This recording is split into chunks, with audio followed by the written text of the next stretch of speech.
think you're loyalty. You think that I'm afraid, but I don't break. I heard you question my stability. You think I'll fall just like a guillotine, but I am here to stay. Won't look away. The storm is coming, so you better start running. No, you can't control, feel it in my bones. I'm coming for the, coming for the.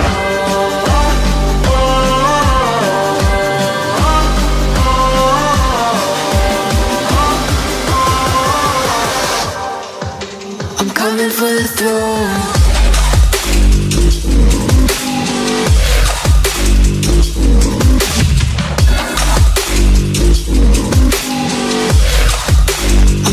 For the throne.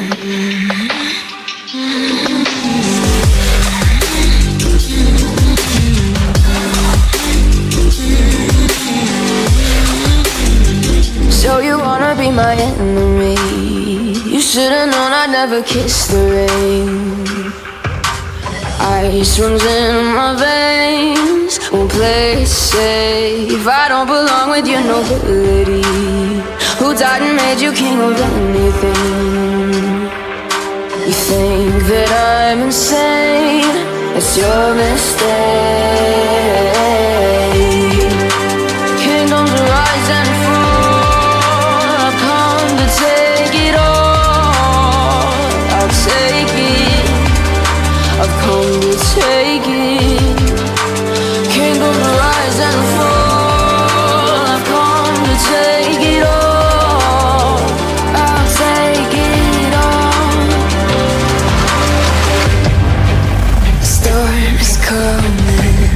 So you better start running. No, you can't control, feel it in my bones. I'm coming for the, coming for the.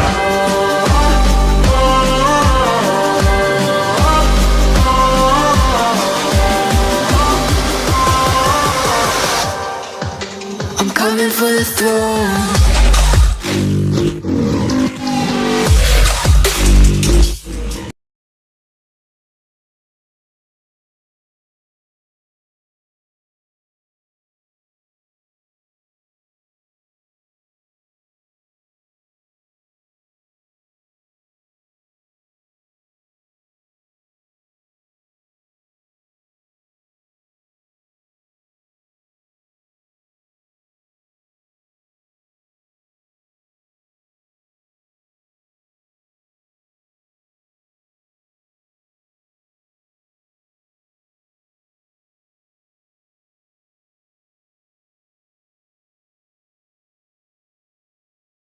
There we go. Can y'all hear me now? Can you hear me now? Anya, how you doing? Kitty Cowboy. John Bader, good evening. Hi. Good afternoon. Hi. Tell everyone Scarlett saying hello. She's about to head to a yoga class. We have this call starting in about 10, 11 minutes, reviewing Tesla's Q1 results. Anya says hello, baby. And the results are already published. We're going to listen into the call, but just to catch you guys up on what they're going to be talking about.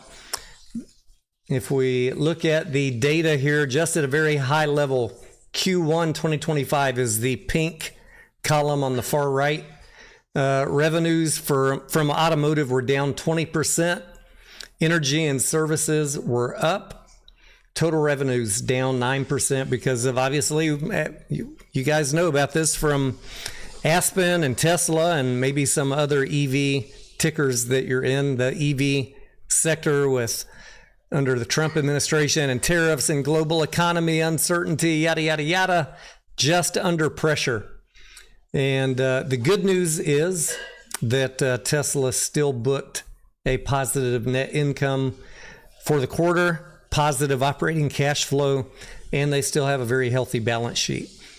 Really, what I want to hear is whatever comments management might have about guidance. I know they already kind of said they probably aren't going to give any guidance until next quarter, which I don't know. We're probably not too happy about that, right? But what are you going to do? You gotta let this administrative, what's the right word? The global uncertainty caused by this administration, we got to kind of let that work its way through the system. Arnold Schwarzenegger, hello to you in Ibiza. Oh man, 4:21, 9 minutes ago. Let's look at the chart here real quick. Make sure we got everything functional. Tesla was up about 4.5% on the day, up about another 1.5% in after hours. Currently trading at 241, almost 242. That's the 5-minute chart. Let's zoom out here.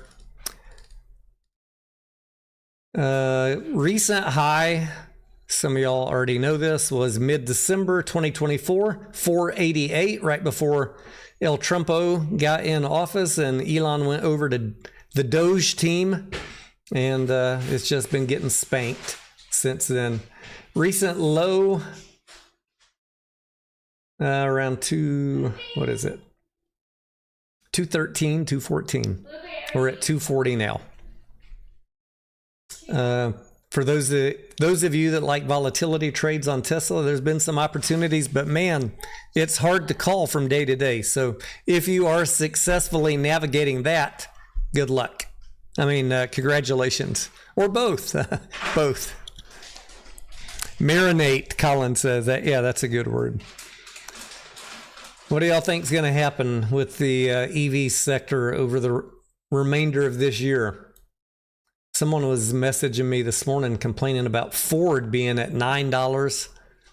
Ford recently, as I recall, from looking at headlines, changed over one of their EV lines back to combustion engine. Either changed it over or just laid off the EV truck folks. It's just pressure everywhere. Pressure everywhere. GM, I remember posting a headline about GM and the Aspen Group, Aspen Aerogels, because that's one of their, big customers. GM's been kind of, we're just putting the brakes on, like we can't promise you just yet. Anya says, I think Toyota EV might give them some competition and the bumpers won't fall off. Let me see if I can make this a little bigger for my eyes. I feel like I'm getting, now that I had my birthday a month ago, I feel like my eyes are getting worse, Anya.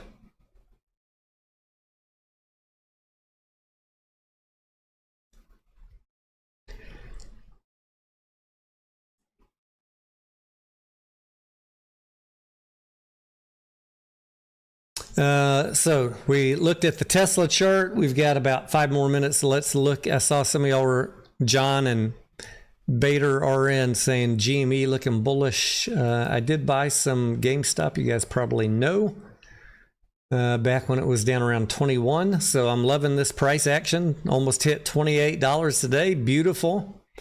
We've been keeping a close eye on the bond trading on GameStop. Surprisingly, if you're following that and you're following my DD on what's going on with the bond traders and how they're shorting GameStop as it moves up, there's surprisingly, not talking about short interest, but about bonds trading hands. There was a lot of bond trading in GameStop the first week or 2 weeks after those bonds were announced, and it's really slowed down.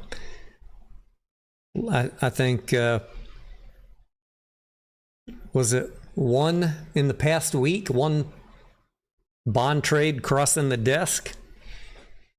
That doesn't mean that they're not shorting it as it goes up, right? If they're delta hedging, different aspects of a bond arbitrage play. Trading the bonds shorting the bonds, hedging your convertible position.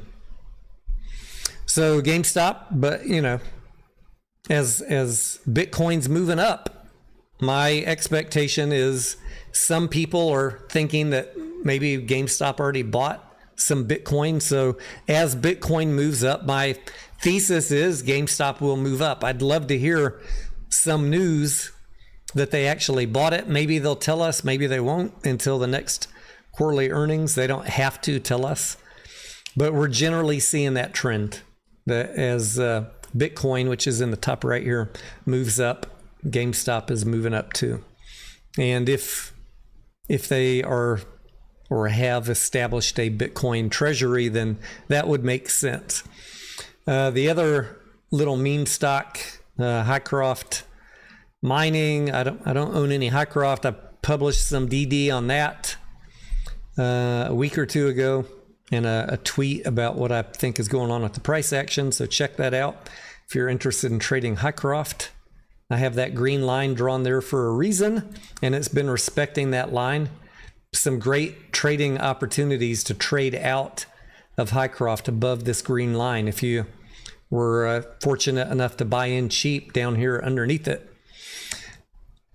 But if gold and silver keep going up, Highcroft could get some upward momentum, but I do think that the company is probably selling shares above this green line. So my leading theory is the company itself will be suppressing the price by selling you shares, putting money in their bank because they got debt they need to pay off. AMC is at 271. Someone messaged me and said, Tony, where's the AMC updates? Just so you know, I'm updating Discord daily, sometimes many times during the day on AMC. I'm not really tweeting about it or talking about it on YouTube because I really, really, really want to see the proxy for the upcoming annual shareholder meeting. I don't want to get ahead of myself, patting myself or ourselves on the back about a great April box office, and then they rug pull us with something unexpected, wink, wink, on the proxy statement. So I'm just gonna stay mum publicly on AMC until I see that proxy. Although if I don't see anything by the end of the month, I'll do a kind of like end of month box office update, not specific to AMC. I'm loving the April box office so far. And yeah, there's been some good movies. We saw Sinners, looking forward to The Accountant 2 this weekend. And hopefully you guys are enjoying some of those movies out there now too. Hallie, what's up? He says, I haven't seen any GME updates on the Canadian sell-off. I have not either. We don't know if they had any takers, but I imagine if they get one, we'll find out. Are you still doing trading card sales online, Hallie? Because I was discussing with someone the other day, are the trading card prices cooling off? Are the values cooling off?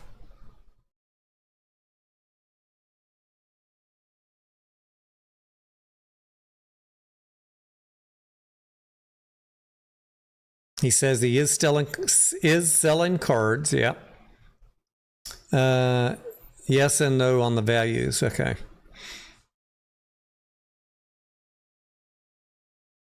Let's pull up NVIDIA real quick before this call starts. The call should be starting any second.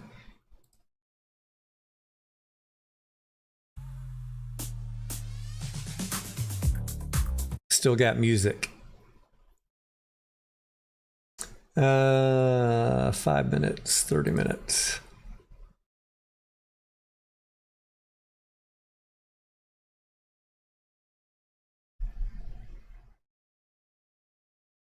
Looks like there were some comments on Chinese tariffs 55 minutes ago.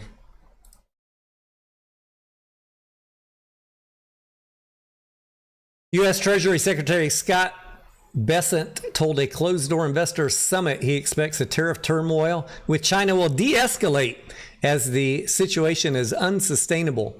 So based on that news an hour ago, NVIDIA moving up. That is what it looks like.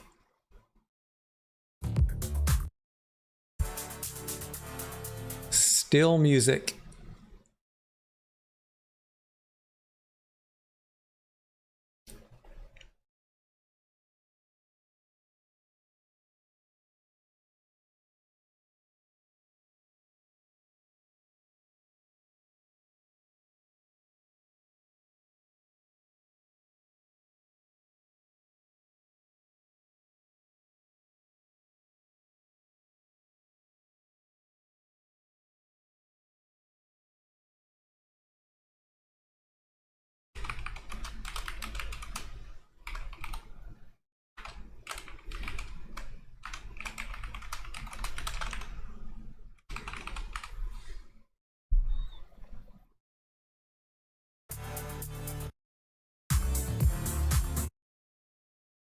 Oh boy. Come on, Elon. We also have Say Technologies Q&A if you want to go on to Tesla's investor relations and submit a question. I'll put a link to that in the video comments.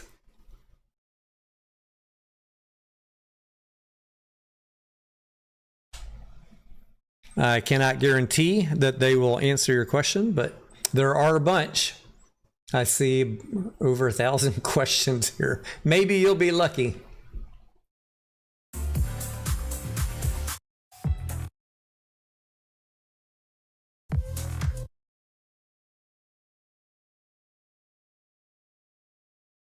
Hallie says PSA dropped big news because of the tariffs. They have stopped accepting all international submissions. I missed that one. I missed that. Thank you for letting us know. I did see weeks ago that they increased pricing, or they did some pricing changes. I missed the news about international submissions.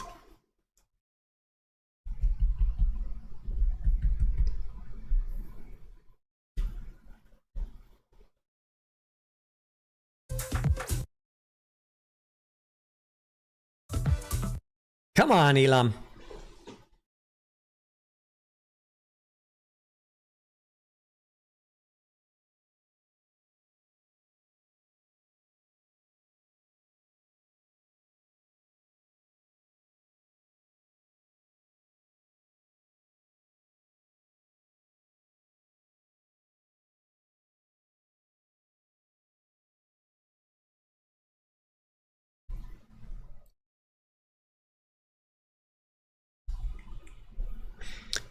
$249. Look at her go.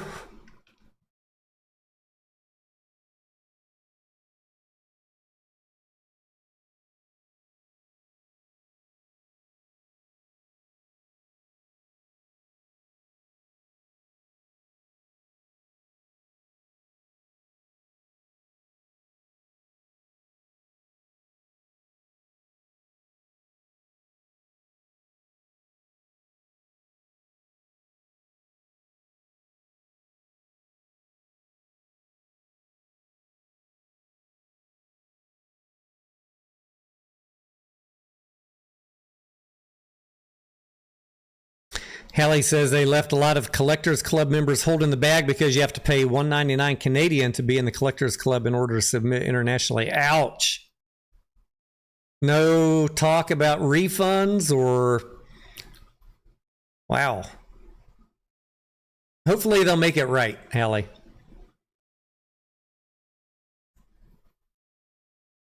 Arnold says GME's going up. Get in the chopper. We're taking off. Let's go. Bitcoin 91,384. GameStop moving. What is this news here? Nothing new. Yeah, I like to see this after hours price action. Let's go.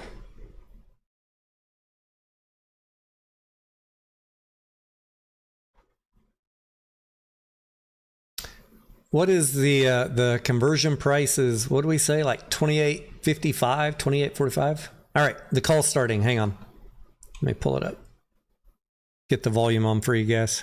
Relations, and I'm joined today by Elon Musk, Deb and a number of other executives.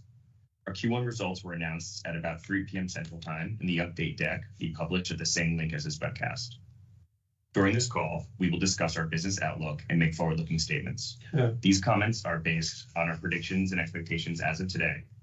Actual events or results could differ materially due to a number of risks and uncertainties, including those mentioned in our most recent filings with the SEC. During the question and answer portion of today's call, please limit yourself to one question and one follow-up. Please use the raise hand button to join the question queue. Before we jump into Q&A, Elon will be providing an update. Elon? Hello, everyone. Well, it's never a dull moment these days. One thing's for sure, every day is going to be exciting. As some people know, there's been some blowback for the time that I've been spending in government with the Department of Government Efficiency, or DOGE. I think the work that we're doing there is actually very important for trying to rein in the insane deficit that is leading our country, the United States, to destruction. And the DOGE team has made a lot of progress in addressing waste and fraud. The natural blowback from that is those who were receiving the wasteful dollars and the fraudulent dollars will try to attack me and DOGE team and anything associated with me. So then I'm really left with two choices. Should we just let the waste and fraud continue? We're continuing at it to grow at a really unsustainable pace that was bankrupting the country, or to fight the waste and fraud and try to get the country back on the right track. And I believe the right thing to do is to just fight the waste and fraud and get the country back on the right track, and working together with President Trump and his administration. Because if the ship of America goes down, we all go down with it, including Tesla and everyone else. So I think this is critical work. Now, the protests that you'll see out there, they're very organized, they're paid for. They're obviously not going to admit that the reason that they're protesting is because they're receiving fraudulent money, or that they're the recipients of wasteful largesse, but they're going to come up with some other reason.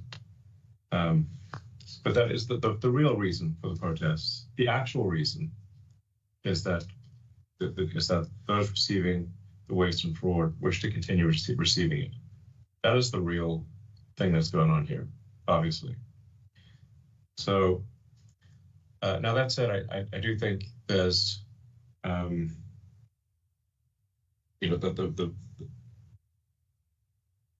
the large slug of work necessary to get the DOGE team in place and working in the government to get the financial house in order is mostly done. And I think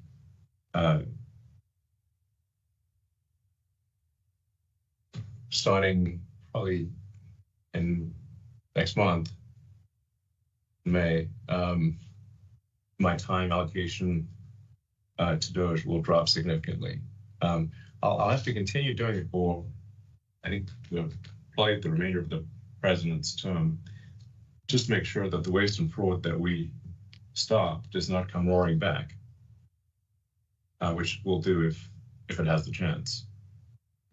So I think I'll continue to spend a day or two per week on government matters for as long as the president would like me to do so, and as long as it is useful.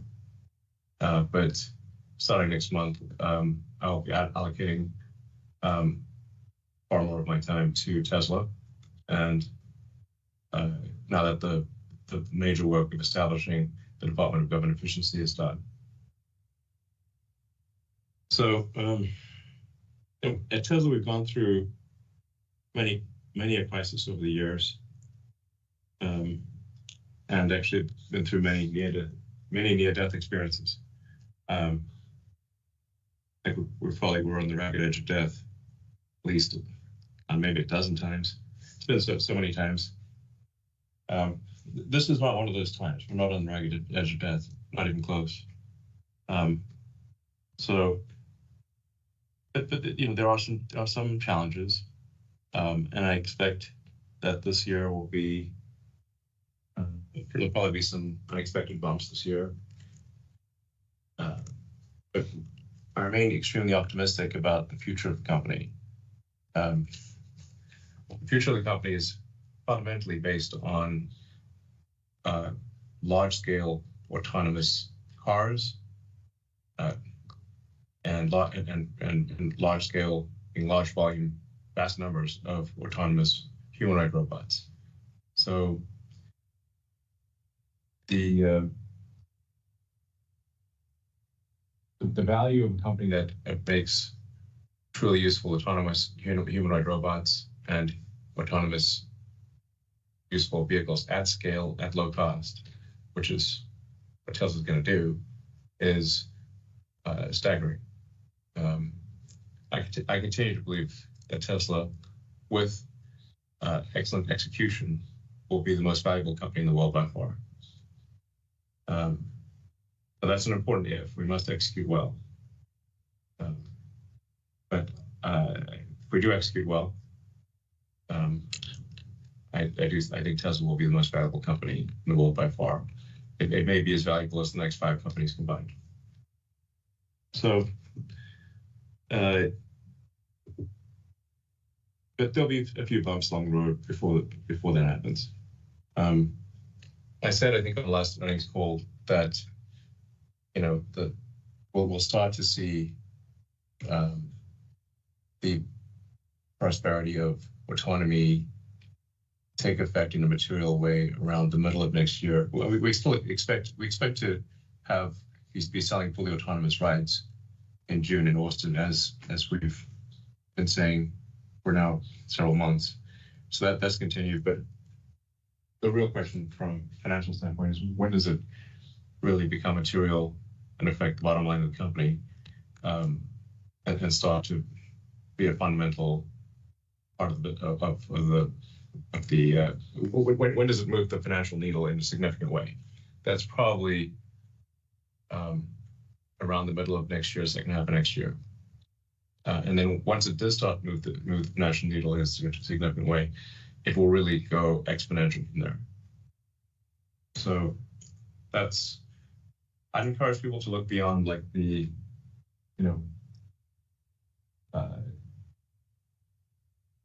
some sort of bumps and potholes of the road immediately ahead of us, but lift your gaze to the bright, shining, citadel on a hill. I don't know, some Reagan-esque imagery, and that's where we're headed, and not too distant future, like I said, end of next year, technically. So, let's see. With respect to supply chain risk, something that Tesla has been working on for several years is to localize supply chains. This actually makes sense from a cost standpoint, and from a logistics risk standpoint. Is to have the supply chains be at least located on the continent in which the car is built. And so we are, I think, the least affected car company with respect to tariffs, at least in most respects. I mean, it remains to be seen.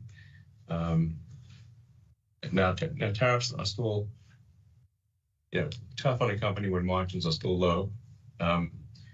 But we do have localized supply chains in North America, Europe, and China. So that puts us in a stronger position than any of our competitors.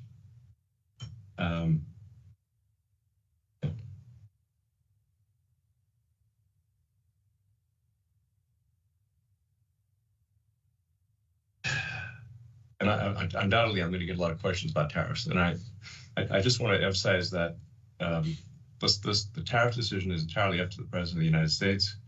I will weigh in with my advice with the President, which he will listen to my advice, but then it's up to him, of course, to make his decision. I've been on the record many times as saying that I believe lower tariffs are generally a good idea for prosperity. But this decision is fundamentally up to the elected representative of the people, being the President of the United States. So, I'll continue to advocate for lower tariffs rather than higher tariffs, but that's all I can do. So now let me walk you through why I'm so excited about the future of Tesla. So first of all, autonomy. The team and I are laser focused on bringing robotaxi to Austin in June.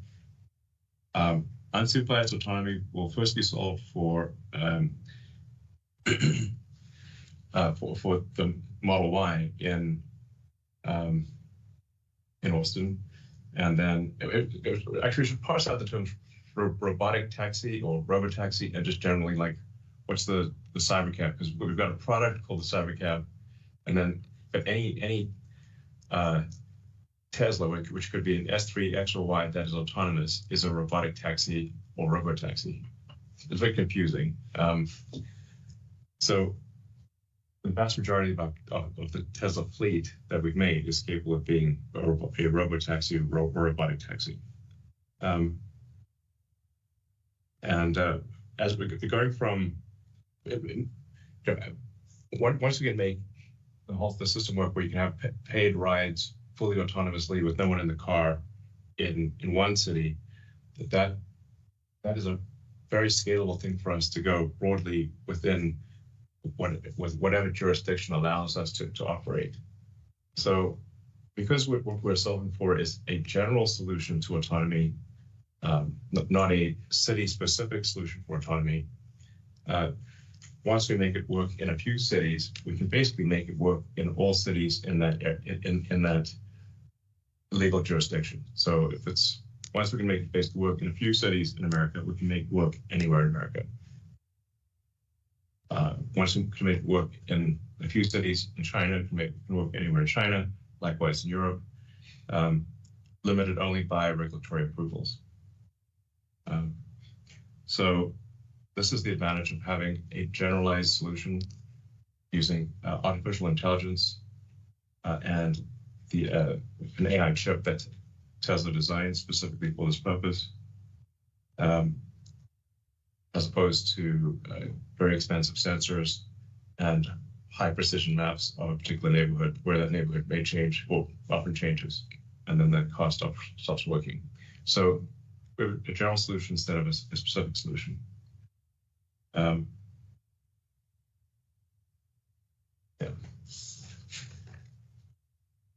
Then with regard to Optimus, making good progress in Optimus.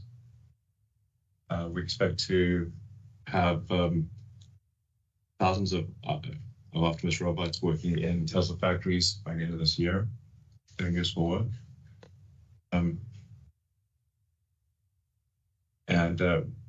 We expect to scale Optimus up faster than any product, I think, in history, to get to millions of units per year as soon as possible. I think feel confident in getting to 1 million units per year in less than 5 years, maybe 4 years.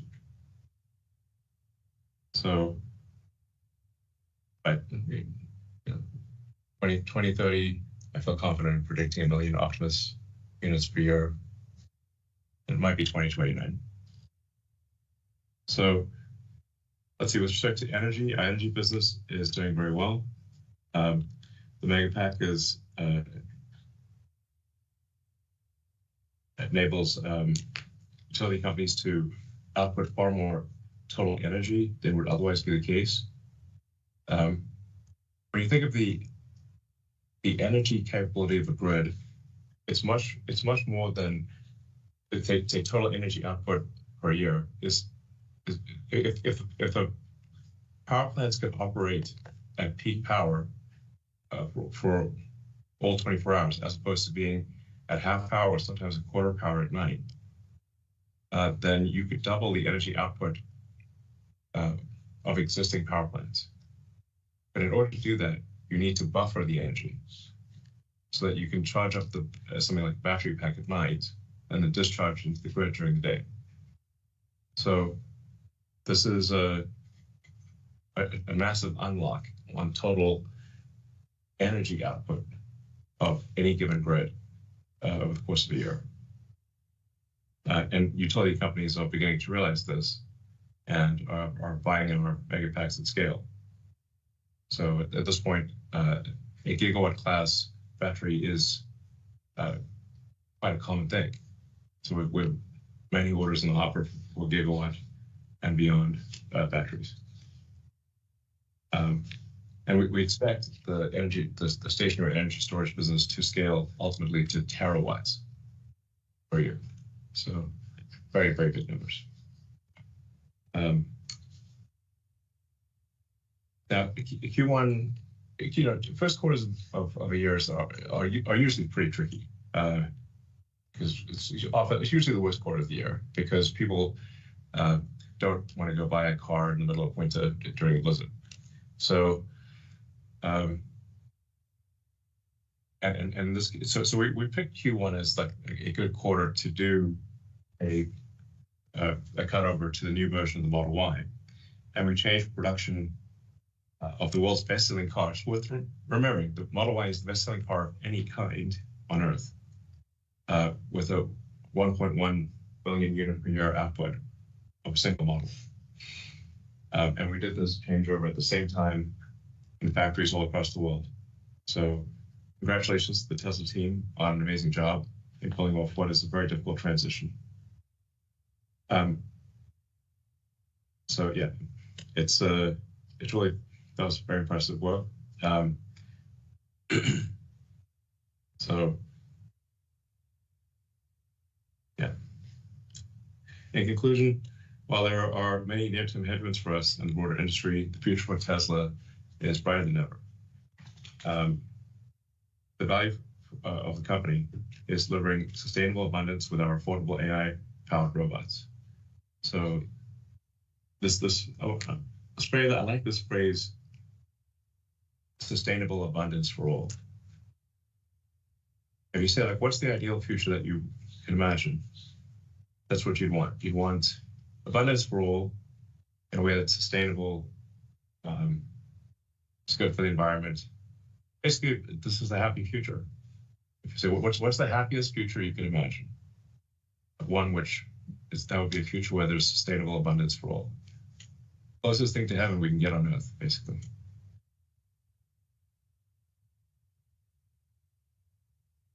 So thank you again to the Tesla team for all their efforts at the challenging time.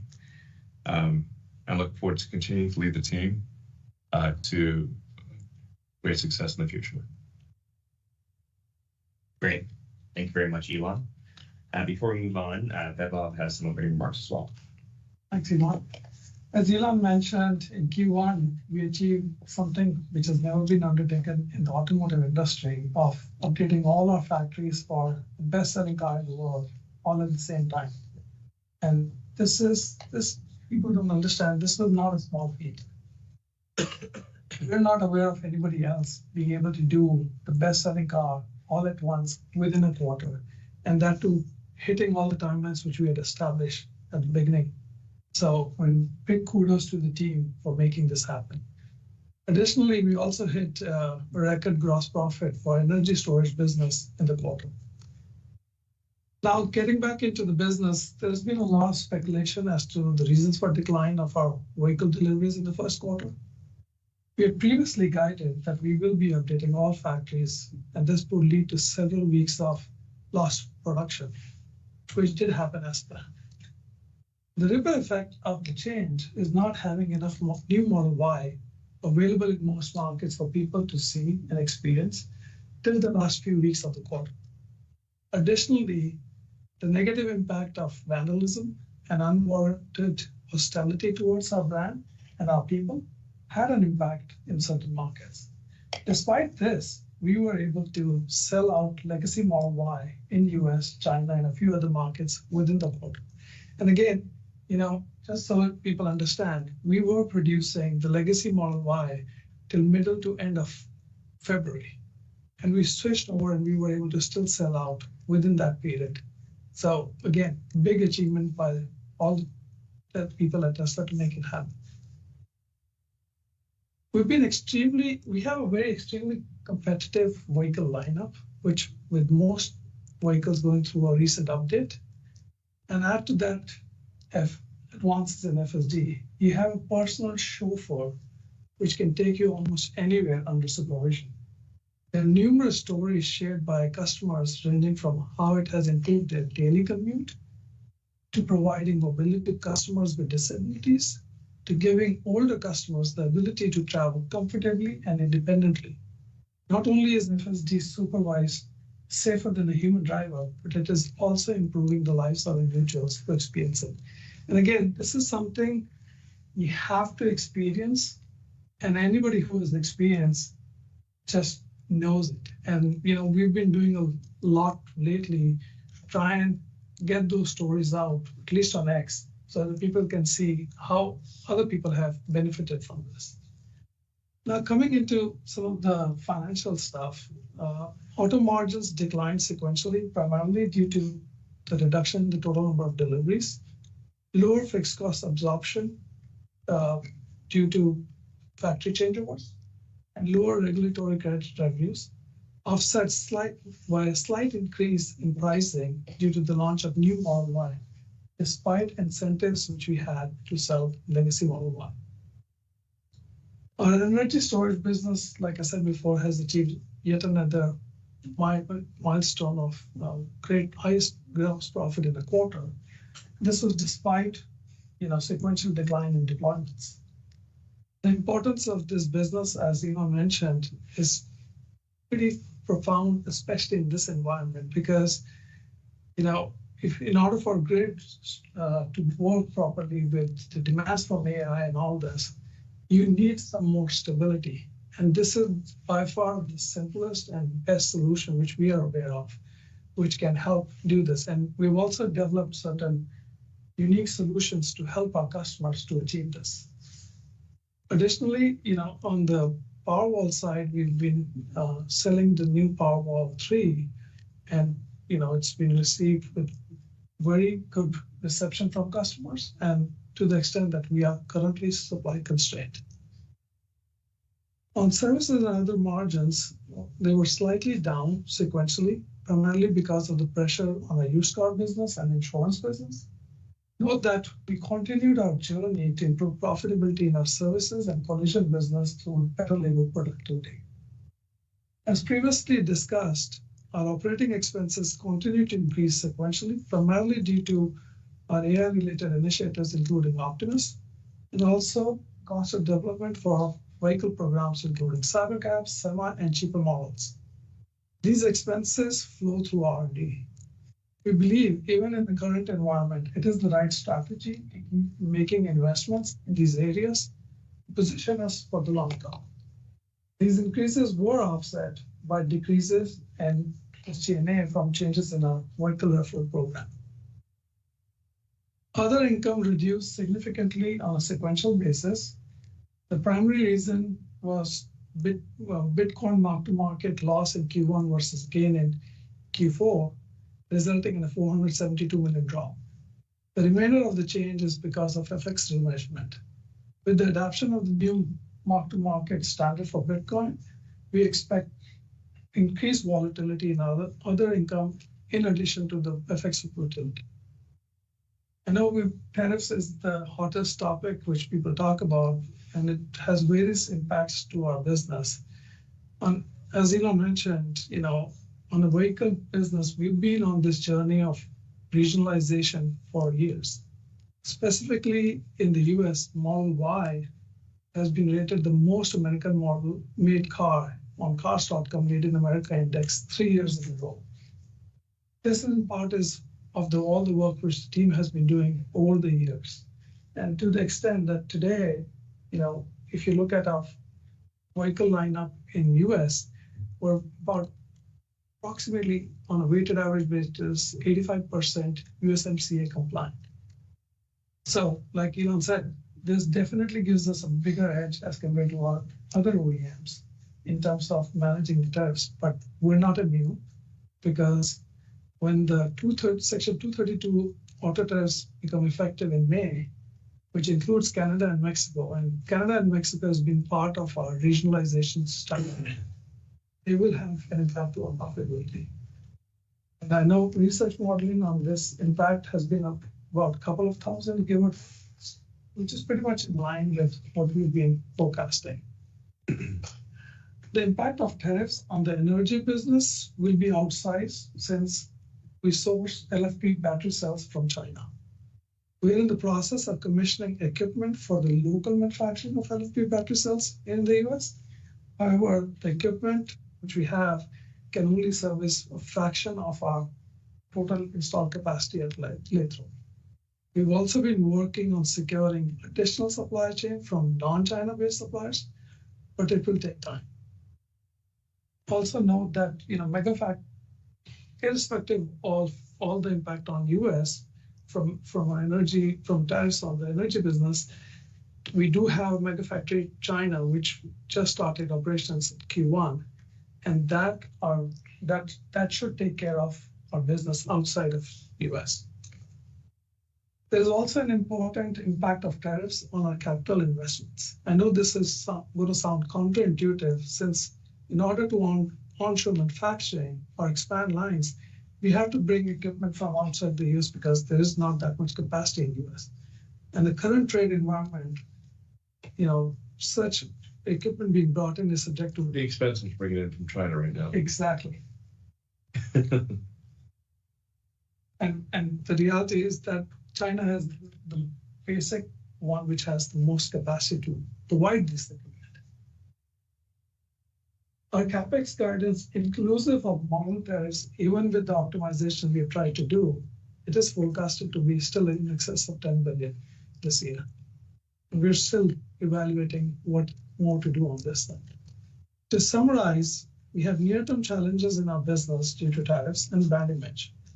We think our strategy of providing the best product at a competitive price is going to be a winner, and this is the reason we're still focused on bringing cheaper models to market soon. The start of production is still planned for June. Additionally, the advancement in FSD-related features, including pilot robotaxi launch in Austin later this year, should help create a new era of demand. I would like to thank everyone at Tesla and our customers. Fantastic. Thank you very much, Vaibhav.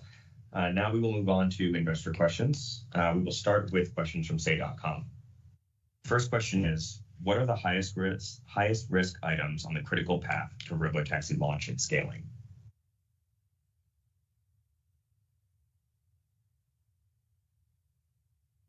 Is that Ashok? Yeah, we've got Ashok on. Sure. Well, just to clarify the disambiguate the cybercab from robotaxi once again. When will the Teslas, because the Teslas that will be fully autonomous in June in Austin will be Model Ys. So that is that's currently on track to be able to do paid rides fully autonomously in Austin in June, and then to be in many other cities in the U.S. by the end of this year. It's very difficult. It's difficult to predict the exact ramp, sort of week by week, month by month, except that it will ramp up very quickly. So it's going to be like basically an S curve where it's very difficult to predict the intermediate slope of the S curve, but you kind of know where the S curve is going to end up, which is the vast majority of the Tesla fleet being autonomous. So that's why I feel confident in predicting large-scale autonomy around the middle of next year, but certainly the second half of next year, meaning I predict that there will be millions of Teslas operating autonomously, fully autonomously, in the second half of next year.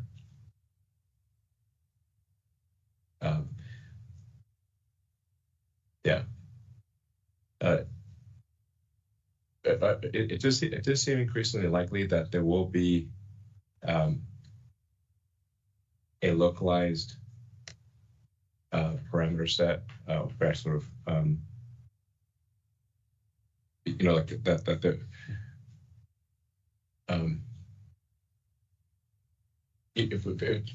especially for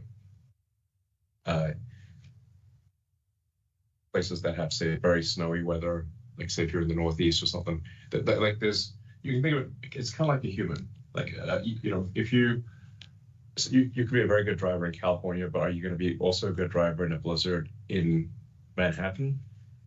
You're not going to be as good. So there is actually some value in, you can still drive, but your probability of an accident is higher. So it's increasingly obvious that there's some value to having a localized set of parameters for different regions and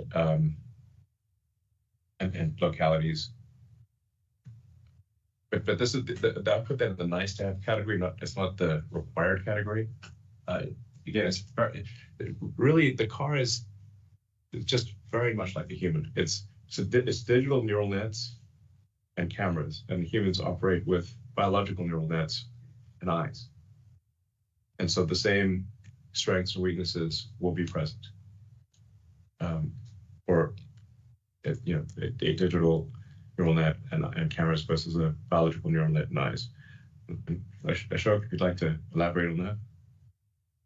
Yeah, and speaking to the location-specific models, we still have a generalized approach, and you can see that from deployment of FSD supervised in China, where with this very minimal data that's like China-specific, the models generalize quite well to completely different driving styles.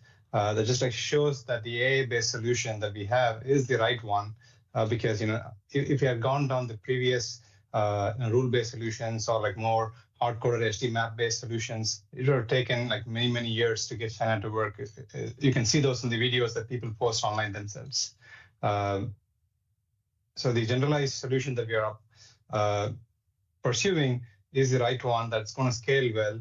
And you can think of this like location-specific parameters that Elon alluded to as like a mixture of experts. And if you're sort of like familiar with the AI models like Grok and others, they all use this mixture of experts to sort of like specialize the parameters to specific tasks while still being general. This makes the model use limited amount of compute to solve for the diversity of tasks that it has to solve.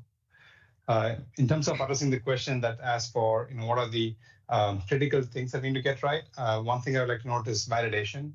Self-driving is a long-tail problem where there can be a lot of edge cases that only happen very rarely. Currently, we are driving around in Austin using our QA fleet, but then it's like super rare to get interventions that are critical for robotaxi operation. And so you can like go many days without getting a single intervention. So you can't easily know whether you're improving or regressing in your capacity. And we need to build out sophisticated simulations, including neural network-based video generation. That's all happening in the background to make sure that we deliver a safe product and we are able to measure our safety, even though we can't just like see it by driving around the block or something like that. In very basic terms, if we're seeing an accident every 10,000 miles, well, then you have to drive 10,000 miles on average before you get an accident or an intervention. So it's like, okay. Now imagine, we must be really, people must be very worked out by the sheer number of Teslas doing circuits in Austin right now. We're like, well, it's going to look pretty bizarre. Yeah. Some people are chasing us away. Yeah. There's just always a convoy of Teslas going all over to Austin in circles. But yeah, as I just can't emphasize this enough. in order to figure out long tail things, if it's 1 in 10,000, let's say it's 1 in 20,000 miles or 1 in 30. Then now the average person drives 10,000 miles in a year. So now try to compress that test cycle into a matter of a few months. That means you need a lot of cars doing a lot of driving in order to compress that, or just do in a matter of a month what would normally take someone a year. Yeah, and exactly. I would just also add that, if you haven't looked at those videos coming out of China, people are those videos are amazing. Yeah, they're putting it to real test. I mean, they're to dirt roads. Frankly, I think the Chinese consumer might be the most demanding consumer, and I actually, our customers in China are awesome. They have a lot of fun with the cars. I saw one guy take a Tesla on autonomously on a narrow dirt road. Yes. Across like a mountain, and I'm like, still a very brave person. And the Tesla's driving along on the road with no barriers. Where if he makes a mistake, he's going to plunge to his doom. But it worked. Great, thank you. And if the question was on CyberCab itself, we're in B sample validation now. Yeah, we should ask that question too. Yeah, we have our first big builds coming at the end of this quarter, in Q2, and then in the coming months we start to large scale installation of all the equipment in Giga Texas with still on schedule for production next year. Yeah, and I just want to also clarify, because I think people don't understand. They think that there's no new building being built, and where is CyberCab going to Oh, be? it's in the Giga. It's within the same factory. Yeah. It's happening and people don't know it's just happening upstairs and all along the lines while we're still building the Model Ys and Cybertrucks every day.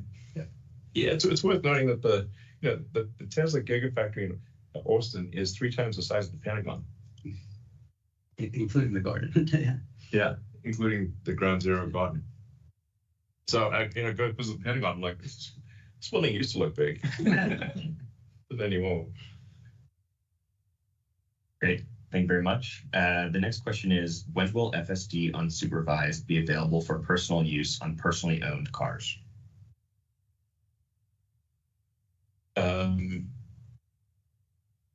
Before the end of this year.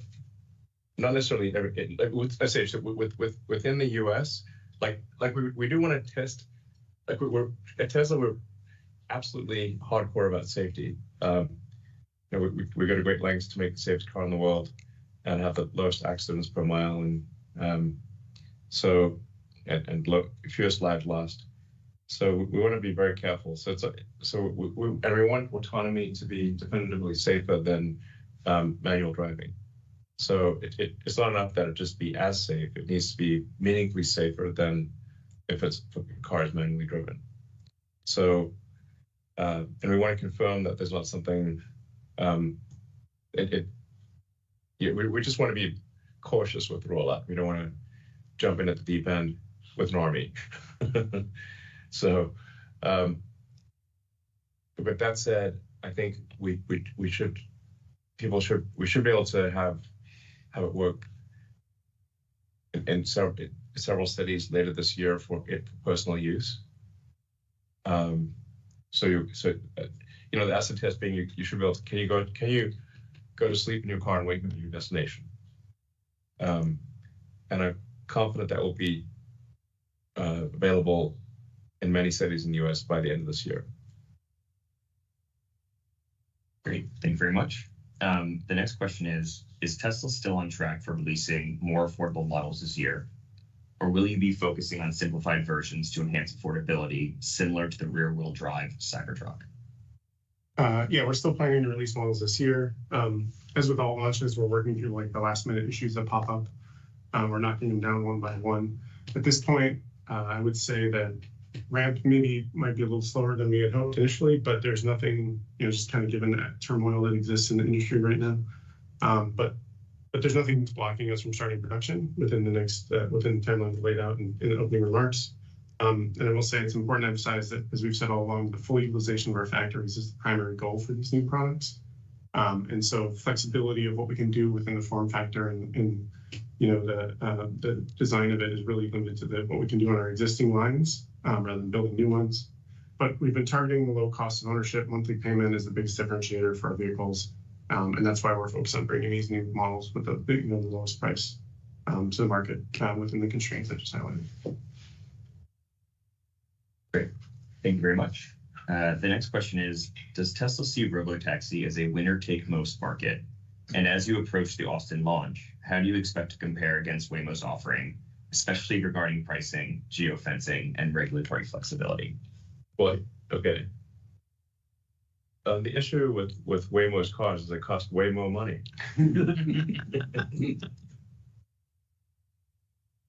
Room shot.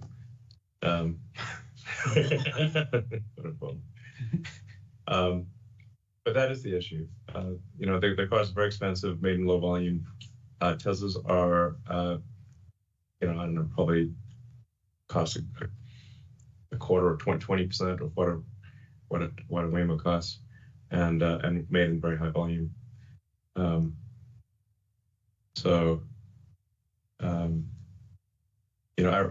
Ironically, we're the ones that made the bet that a pure AI solution with cameras and audio, the car actually will listen for sirens and that kind of thing, is the right move. And Waymo decided that an expensive sensor suite is the way to go, even though Google's very good at AI. It's ironic. And it is worth noting that Tesla's built an incredible AI software team and AI hardware chip design team. From scratch, from nothing. We didn't acquire anyone. We just built it. So, it's really, I don't see anyone being able to compete with Tesla at present. I'm sure that'll change eventually. But at least as far as I'm aware, Tesla will have, 99% market share or something ridiculous. That 90-something%, at least, I don't know, at least something might change, but if we have millions of cars deployed next year, and unless others have millions of cars deployed, we'll have, unless we're blocked by regulatory situations, it won't be long. In a few years, we'll have 10 million autonomous cars on the roads, and counting. The other thing which people forget is we're not just developing the software solution, we are also manufacturing the cars. Yeah. And what Waymo has, they're taking cars, then trying to put way more money. We don't do that. So that definitely gives us a big leg up. And like Elon said, we already have a big existing fleet, which hopefully with the software update could become autonomous. With the software update, it will become autonomous.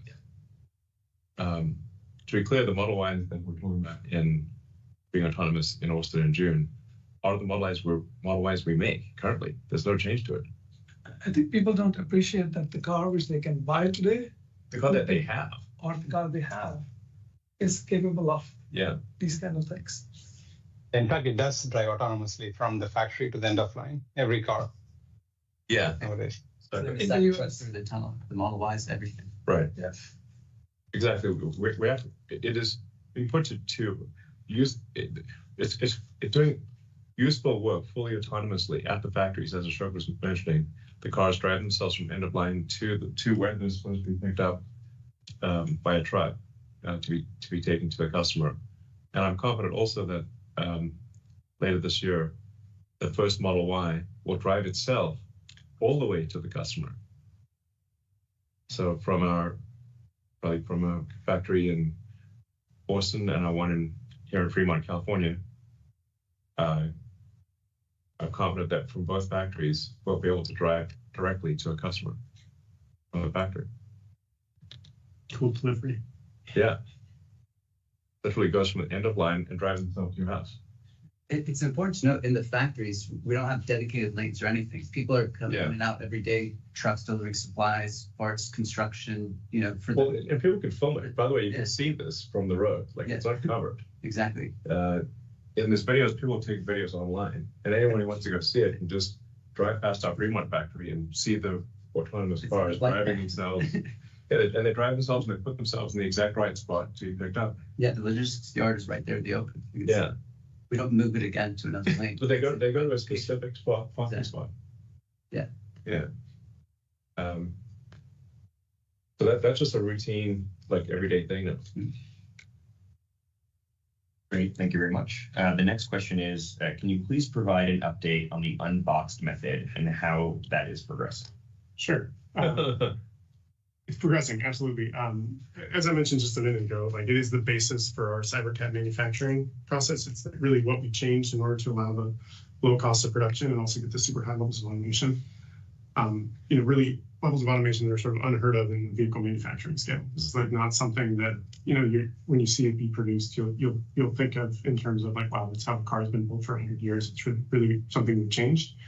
In the past year, we've been like focusing on a lot of key development areas, like marrying these large sub-assemblies together in a precise way, in an accurate way. We've also de-risked things like corrosion of uncoated aluminum structures, the sealing across the seams of the vehicle, and when you marry assemble components. And we've even done early crash testing and proven that it's going to be just as safe as every other car we build. And so with all that combined, we kind of go into the builds that we have at the end of this quarter for the CyberCAD product, and that's the next real big test of full scale, integration of the unbox process. And that's kind of where we are. So you'll see them in test and on the test roads in a couple of months. Yeah. And although the line won't be obviously at this rate initially, this is a revolutionary production system. I'm not sure what the right word is. Unboxing sounds like something like when you get your phone. And you open it up. Yeah. So you have like a pleasant experience when you take your phone out of the box. But which of course is nice, but this is much more revolutionary than that. This is a profound reimagining of how to make cars in the first place. No car is made like this anywhere in the world. The factory is the product as much as the car is the product. So it's really just the first principles approach to manufacturing that will ultimately allow us, I think, I'm confident ultimately allow us to achieve a cycle time, meaning a unit every 5 seconds or less, off a single line. And we want to incorporate some of these for testing it into our existing production lines as well for those with the line Cybertruck already. This is something I've been thinking about for a long time, and I've sort of been thinking about this for a long time, and it's kind of it's not a crazy thing. Like a car every 5 seconds may sound like it's coming out like bullets, but actually it's coming out at walking speed. It's like a meter a second. A meter a second. So this is we're still far away from caring about the aerodynamic drag of the manufacturing line. Because you're still at 3 miles an hour type of thing. Windmill doesn't make up. Every 5 seconds sounds crazy, but it's 3 miles an hour. That's what we're talking about. So you can run away from it basically. But that's still by far the fastest line on Earth. And it's like half order magnitude. Like I don't know. What's like the best single line on Earth? It's like about Shanghai Phase 2. And that's us. 33 seconds. Yes. And we're the fastest, right? I would think so. We think we're the fastest at 33 seconds in our Shanghai factory, but this would be 6 times faster or 7 times faster thereabouts. So it'll be slower than that at first, but the point is that when you fully optimize the design and operation of the next generation factory that we're building right now, a 5 second cycle time or less is the design is capable of it. So if you like when you go through like a radical new architecture, you go from like being like an A, I'd say like probably Shanghai in particular is an A+ on a moderately, an advanced but still traditional car production system. Sort of, they're really doing about as good as possible to do in a conventional scenario. So trying to get much below, sort of below like 30 seconds, extremely difficult. But if not, and you start getting into sort of impossible, where you have to be faster than a human could possibly move. So then the autonomous line, it really just needs to be robots moving really fast, and that's where you get to sub 5 seconds. But we'll start off with getting a C in, instead of an A, getting a C in a new architecture. But then the potential is there over time to move that up to an A+ within an A+ architecture. Great, thank you very much. The next question is, how is Tesla positioning itself to flexibly adapt to global economic risks in the form of tariffs, political biases, etc.? As Elon said, we've been supply chain team been at it for a while. We continue to mitigate global economic risks like tariffs and political biases by regionalizing part supply near its factories in North America, Berlin, and Shanghai. For example, in North America, our high-volume vehicle programs have over 85% North America content, and Shanghai vehicles have over 95% local content. Berlin has similar levels of regionalization as North America when you exclude the battery, and we are working on regionalizing the battery as well. This is a pre-pandemic strategy that we accelerated post-pandemic through supply diversification, dual sourcing, vertical integration, advanced analytics, and local partnerships to ensure supply chain resilience and production stability. Having said that, we're not 100% insulated, and these tariff risks are higher on our low volume platforms than the high volume ones. Yeah. In fact, there's no more vertically integrated car company than Tesla. I mean, we're the most vertically integrated car company since, Henry Ford back in the day when they were doing mining iron and stuff, and growing rubber trees. So, we're not growing rubber trees and mining iron yet, but we have built a lithium refinery in South Texas, and it's the biggest lithium refinery outside of China, I think. Is that right? Yeah, I think so. Right. Once it's started. Yeah, but it has its output potential would be the biggest lithium refinery outside. Yeah, and we've got space to expand it if we need to build more. Right. So, and then we've got the cathode refinery in Austin next to the Gigafactory. We've got to figure out what to do about the anode. This is an ongoing subject of discussion. The best of all possible worlds would be figuring out how to have no anode. Best anode, best part being no part. That's the dream of the lithium batteries, to be anode, not have an anode. But either way, we've got to have the anode, the cathode, and the lithium, and the electrolyte, and the separator to make a cell. But there's no other car company that is building lithium refineries and cathode refineries. We're ridiculously vertically integrated, and that's our best position to protect against supply chain disruptions. Yeah. Right. Lonnie, do you want to talk about progress in the front? Yeah, certainly for our in-house cells, we've multi-sourced every component. We have every part coming from at least 2 different countries of origin, which is that we started this, the supply chain team and the engineering team worked together on this for the last couple of years to put that together. It's not something we did in a couple of months. This is years of work. So we're in a good position to take advantage of that, and the insourcing of lithium and cathode, they're the 2 most critical parts of the battery. That's right in our backyard, and we're totally insulated from. Well, they need to be in operation. They need to be in operation. Once they're running late. We also make our own cells, by the way. So Right. cell production, if you look, there's this, there's, you make the anode, the cathode, the lithium, the electrolyte separator, the can, and then you got to put all that together in the cell factory. And there are entire companies that all they do is produce cells, but they don't do the other stuff. They don't refine lithium or the cathode or, so our cell production is going quite well, and I think we're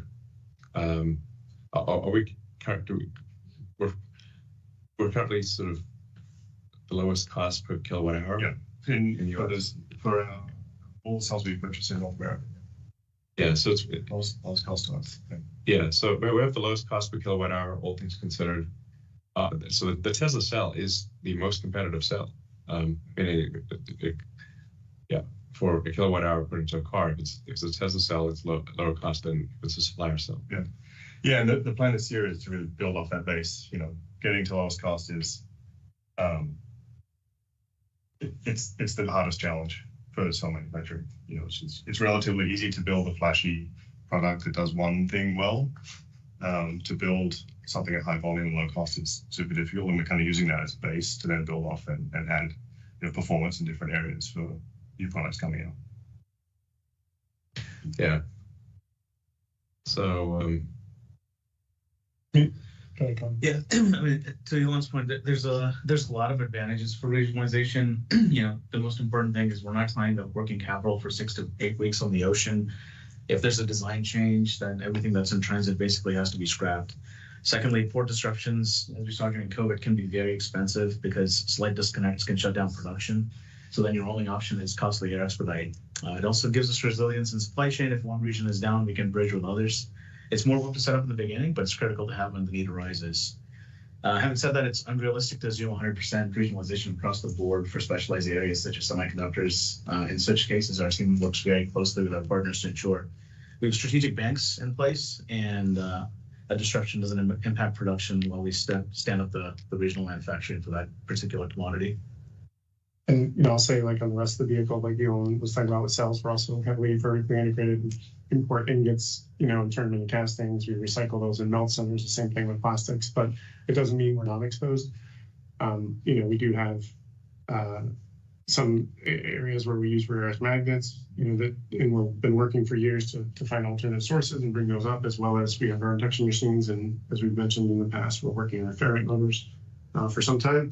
So like, as Karn said, with our heavy regionalization percentages, we're definitely like the lowest, exposed to this, but we're not completely immune, as Bob mentioned in his opening remarks. Great. Similarly related, on the battery side, does Tesla still have a battery supply constraint, as noted on the Q4 call, and does that change with tariffs?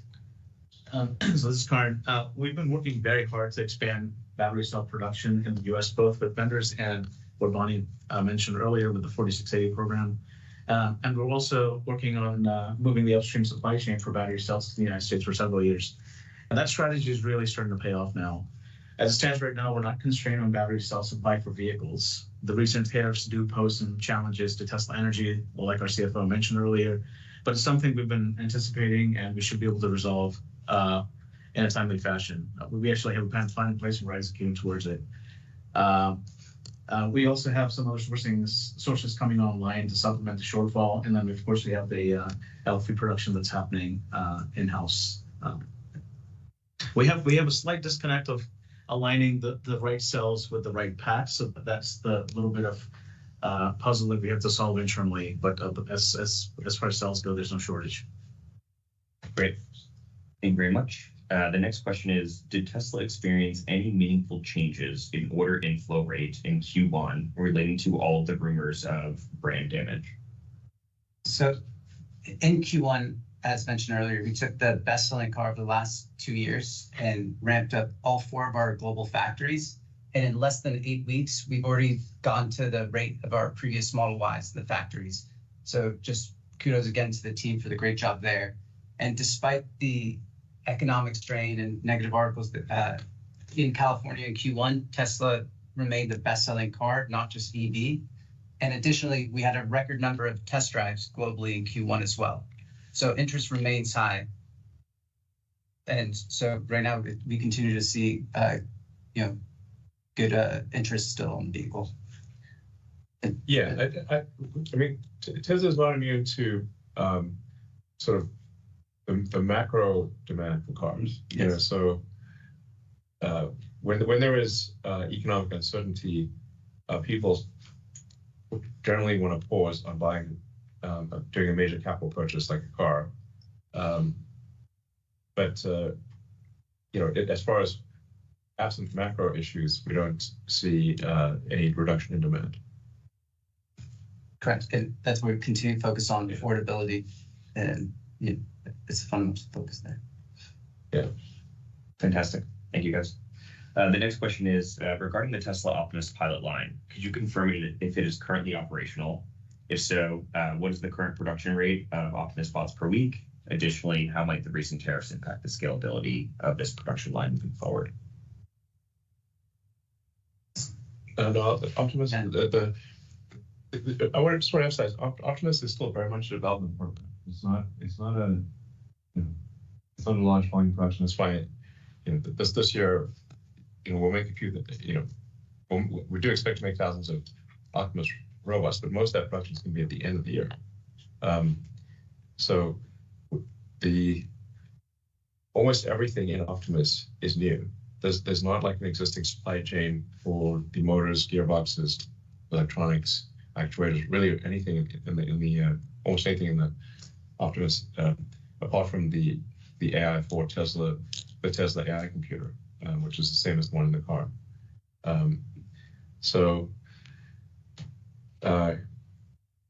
When you have a new complex manufactured product, it'll move as fast as the slowest and least lucky component in the entire thing. And as a first order approximation, there's like 10,000 unique things. So that's why anyone here tells you they can predict with precision the production ramp of a truly new product doesn't know what they're talking about. It is literally impossible. So you go through this like series of constraints where it's like this part's the limiting factor, now that part's the limiting factor, now this part's the limiting factor, and multiply that by 1,000 basically. And then the rate of the production ramp is decided by how quickly you can solve each of those problems.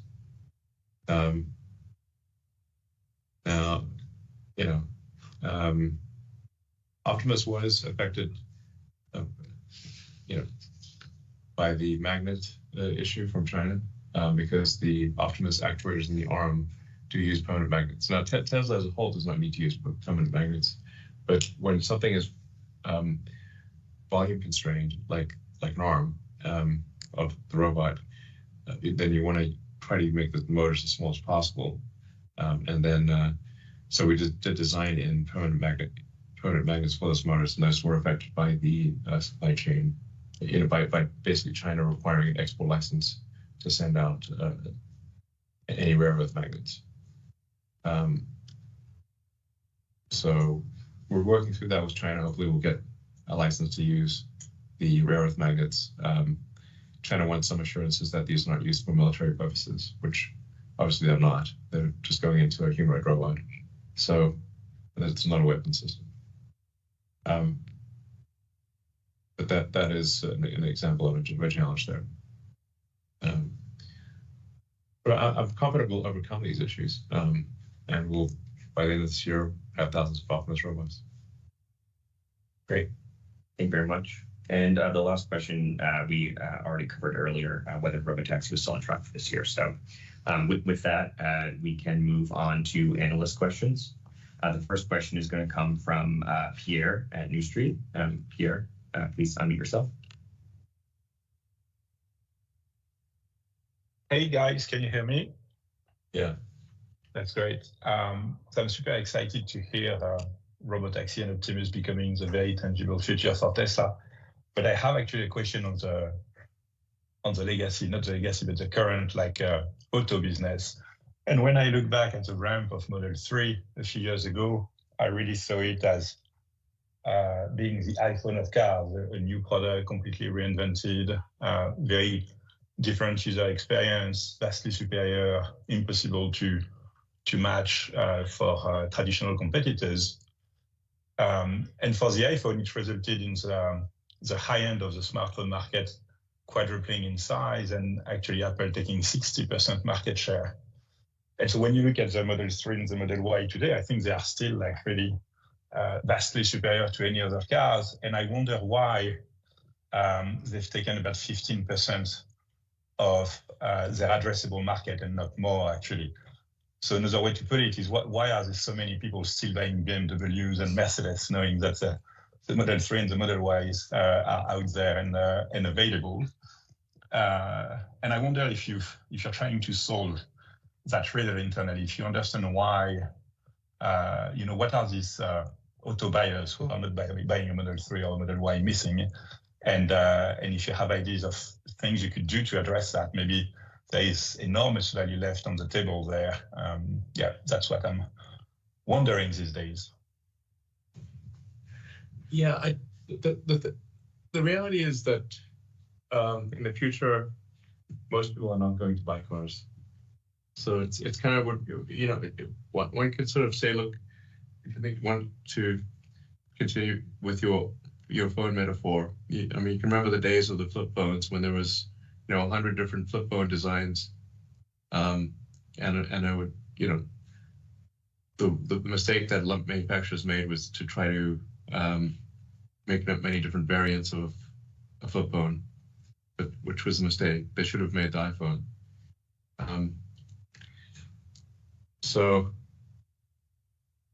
Because obviously everyone's going to want a smartphone. But in the beginning of when the iPhone came out, I was like, wow, I can't believe these guys are not reacting as though this is death. But they didn't. They kept making variants of flip phones. Nokia, I think at one point was the most valuable company in the world, or close to it. But they kept making flip phones. Trying to find another market niche. Maybe somebody wants a phone of a different style, maybe this different color or whatever it is. Nope, they just want a super intelligent phone that can do everything. Just one. So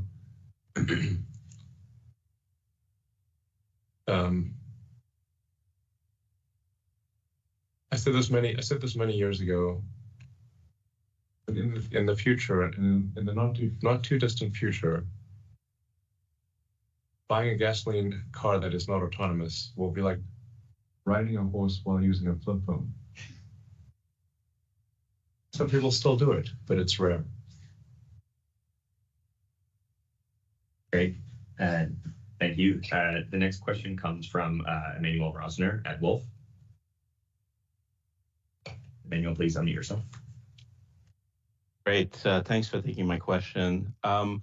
So Elon, the public version of the FSD software still has a decent amount of, intermittent human interventions that are required. So what's still required for the software on your end to get to a level where it doesn't need to be supervised? And I'm asking that in the context of, obviously, the June launch being in the next couple of months. What still needs to happen? And we are working on a number of items to increase the robustness. Yeah.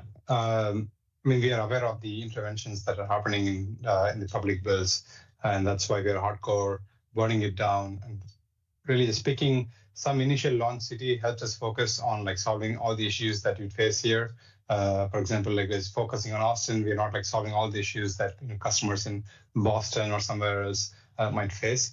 And then here, we just have a big list of all the issues, just burn it down. And that's what the team is working on, along with other redundancy issues. For example, if one of the computers goes down right now in the customer fleet, it would throw the red hands and ask you to take over, but we don't want that kind of situation. So you're solving both the reliability issues of the autonomy software and also the reliability issues of the system software together for Austin. Yeah, we just worked through a long tail of unusual interventions.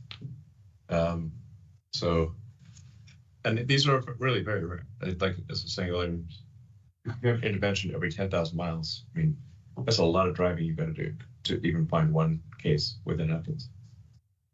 Yeah, and some interventions are But happening due to systematic, missing functionality. For example, for handling emergency vehicles correctly, you don't need to consume audio as an input.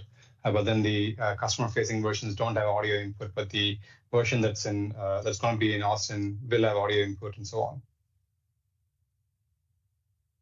Okay, but would you have like remote operators, for example?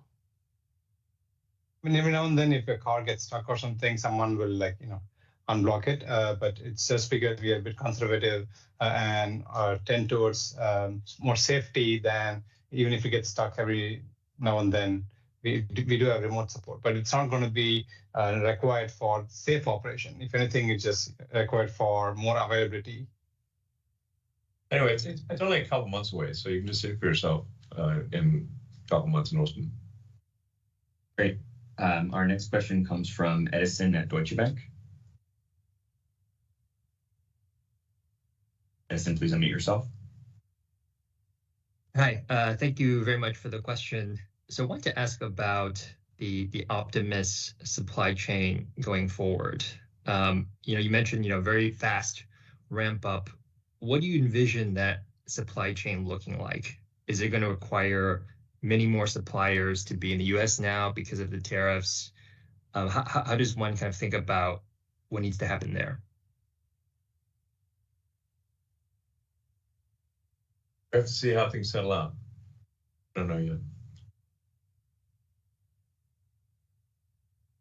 Right. I mean, so some things we're doing, as we've already talked about, which is that we've already taken tremendous steps to localize our supply chain. We're more localized than any other manufacturer, and we have a lot of things underway that to increase the localization to reduce supply chain risk associated with geopolitical uncertainty.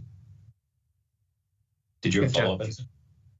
Yeah, wanted to come back actually to the robotaxi. Then, do you have a sense on how many cars or how big the scale will be initially and how that might ramp up? I know you're targeting millions of vehicles in the second half kind of next year, but initially at launch, how many vehicles would be reasonable? And is it going to be as simple as if one goes to Austin, let's say in late June or July, you'll be able to request? Yeah. We're still debating the exact number to start off on day one, but it's like, I don't know, maybe 10 or 20 vehicles on day one. Watch it carefully, then scale it up rapidly after that. So, we want to make sure that we're paying very close attention the first time this happens. But yeah, you'll be able to, end of June or July, just go to Austin and order a Tesla autonomous drive. Great. The next question comes from George at Canaccord. Hi, thank you for taking my question. It has to do with FSD pricing. Could we envision when you launch unsupervised FSD that there could be sort of a multi-tiered pricing approach to unsupervised versus supervised, similar to what you did with autopilot versus FSD in the past? Thank you. I mean, this is something which we've been thinking about. I mean, just so you know, for people who have been trying FSD and who've been using FSD, they think even the current pricing is too cheap because for $99, you're basically getting a personal show. Yeah, I mean, we do need to give people more time to if they want to look at, like a key breakpoint is, can you read your text messages or not? Yes. Can you write a text message or not?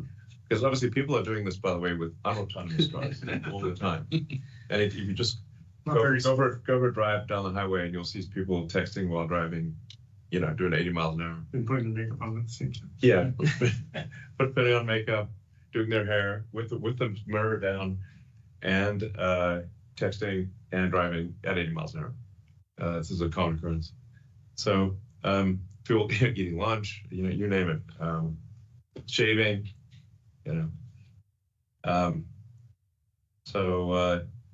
Anyway, but right now the car is very insistent that you pay attention to the road, which reduces the value somewhat because it's very rigorous about you paying attention to the road, and we'll gradually lighten up on that with every few weeks or every month we'll relax that a little bit, make it so you can be more and more able to do things you want to do and not have the car demand your rigid attention. So that value, it'll really be profound when you can basically do whatever you want, including sleep, and then that $99 is going to seem like the best $99 you've ever spent in your life. Great. And George, did you have a follow-up? My follow-up is about geographic expansion. Just maybe discuss additional markets. There's been some news around India recently that you could launch this year and next. Thank you.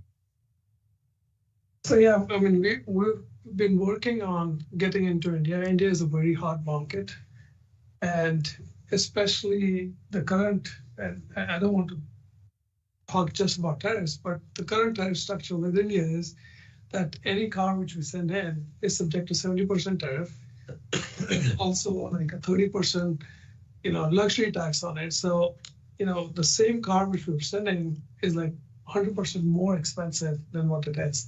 So that creates a lot of, anxiety. It's like, people feel, okay, they're paying too much for the car.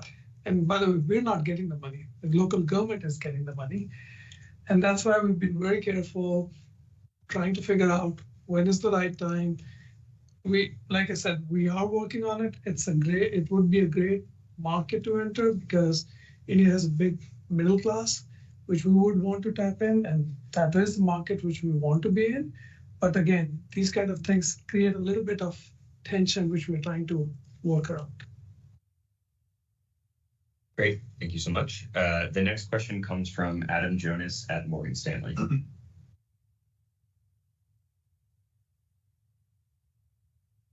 Go ahead, Adam.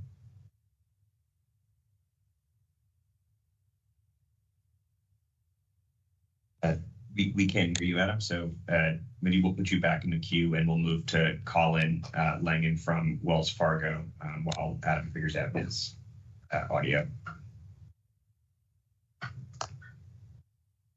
Colin, please unmute yourself. Oh, great. Do you hear me? Yes.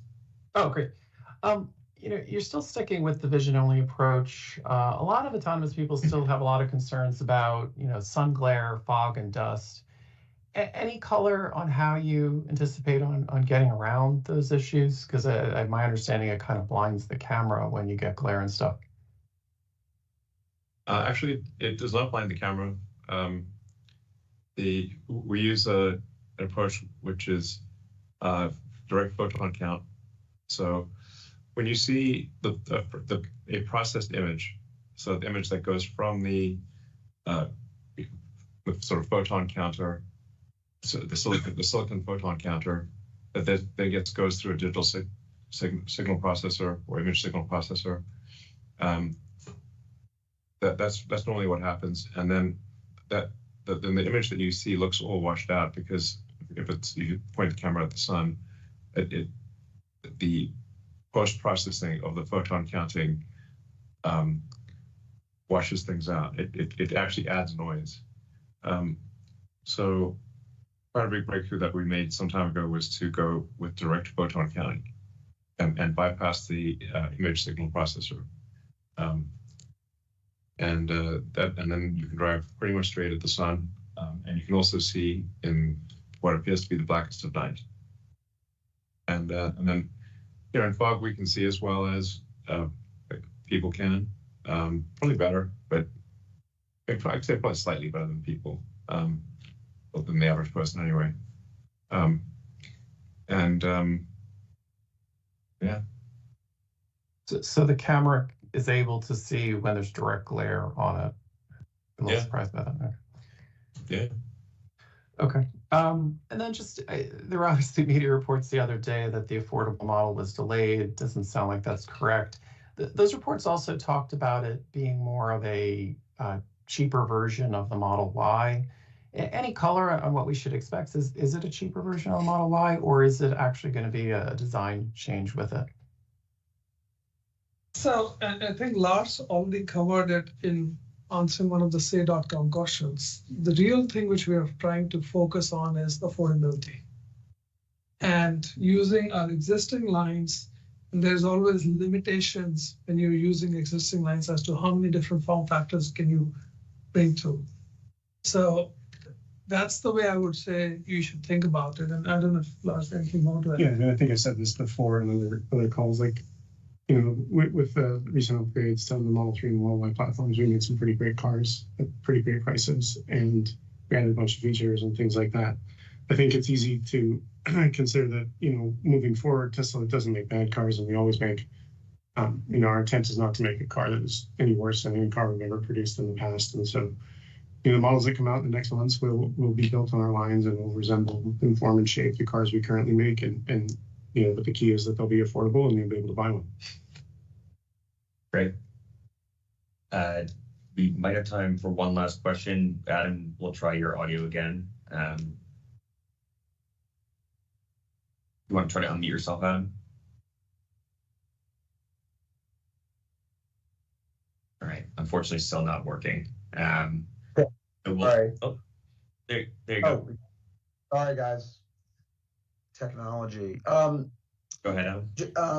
Yeah, hi. Yeah, in the February 28th Joe Rogan interview, Elon, you advocated for a ramp in tariffs to give people time to adjust. Otherwise, quote, you said the system would break and bad things would happen. So are things breaking yet?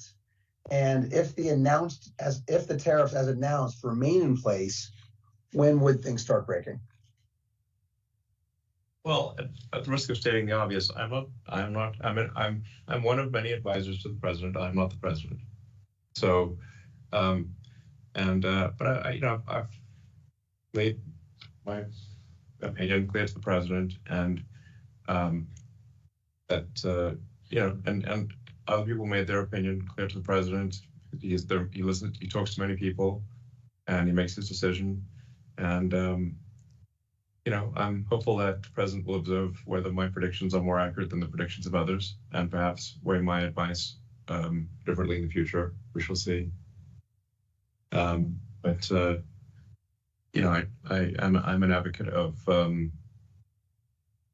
predictable tariff structures, and generally I'm an advocate for free trade and lower tariffs. Now one does need to take a look at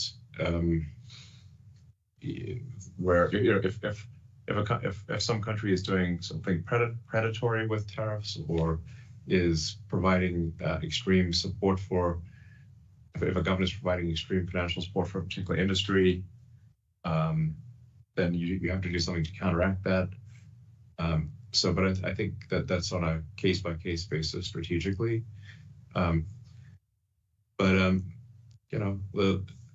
The president is the elected representative of the people, and is fully within his rights to do what he would like to do. So, okay, Elon, I respect that. Just as a follow-up, and thanks again. Between China and the United States, who, in your opinion, is further ahead on the development of physical AI, specifically on humanoids? And also drones, I'd be interested. And is it even close? And kind of how? Serious. And, well, I think you know the answer on drones. A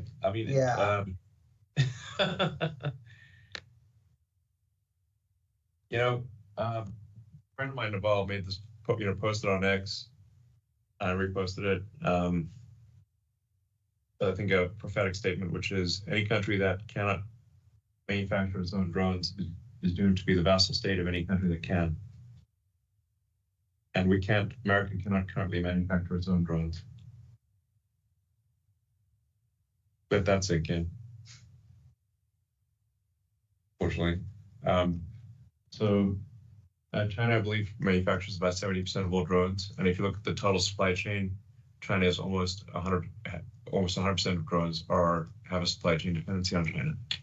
So China is in a very strong position.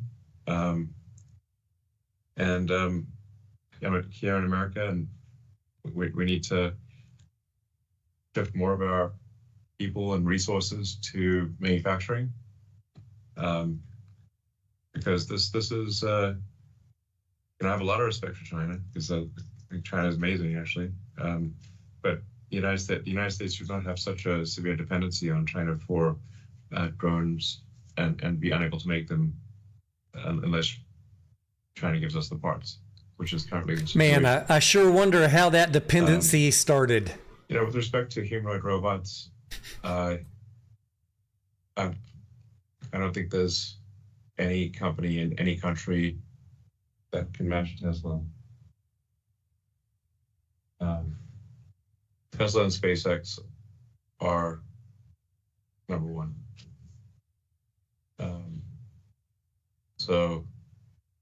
And then now I'm a little concerned that on the leaderboard, ranks 2 through 10 will be Chinese companies. But I'm confident that rank 1 will be Tesla. Great. Well, I think that's unfortunately all the time we have for today. We appreciate all your questions and look forward to talking to you next quarter. Thank you very much and goodbye. Tesla, if you're betting in the EV sector, it's hard to bet against Tesla. And every other company, like we have been saying for the last 3 or 4 years, is a very speculative gamble because they all lose so much money. Not saying don't trade them, not saying don't take a chance, but you better understand those financials on your Lucids and your Rivians and your Neos and everybody else. They all have a lot stacked against them. So you need to pay super close attention to the financials. I love their cars. But for my money, the only smart trade with some expectation they're going to be around in 5 or 10 years is Tesla. All the rest, it's still too early to tell. Yeah, I forgot I had my microphone off, Michael, when the conference call was going on, and I thought I hit the button, but apparently I didn't. Anyways, I love the EV sector. I don't think it's going anywhere. I was for a while providing coverage on all of the companies, but the more quarters I covered all these other companies, the more I realized how bad a shape they're all in. And I don't want to provide quarterly coverage on companies that are going to be going down. Lucid, Rivian, Neo. So I just stopped. Not that I don't keep up with them, but what's the point of covering them until they get to the point where maybe we have an inflection up? But Tesla, I still enjoy trading. And yeah, I know, as someone, fidget spinner, I think was saying in the chat earlier, Tesla's missed some dates. Some dates have slipped. But if you look at all of the stuff they're doing, I come from the world of manufacturing and starting up factories around the world. When you look at what he's done with that gigafactory and the casting and designing a whole new production model, and then the FSD, and then he's got his little space outfit and the Optimus. If you look at everything he has going, I'll give him a little bit of slack for some dates slipping here and there. As long as he can keep his finger on the button and keep the company profitable. And my biggest concern over the last 4 months has just been that maybe there was going to be some distraction with Elon being involved in Doge, or maybe some brand damage that would tank the brand. But even on a 20% reduction, here in Q1, they still managed to turn a profit. So we'll cross our fingers for Elon and Tesla, and that the administration gets whatever they're trying to do behind them, and that this whole global economy can go back to some semblance of normal.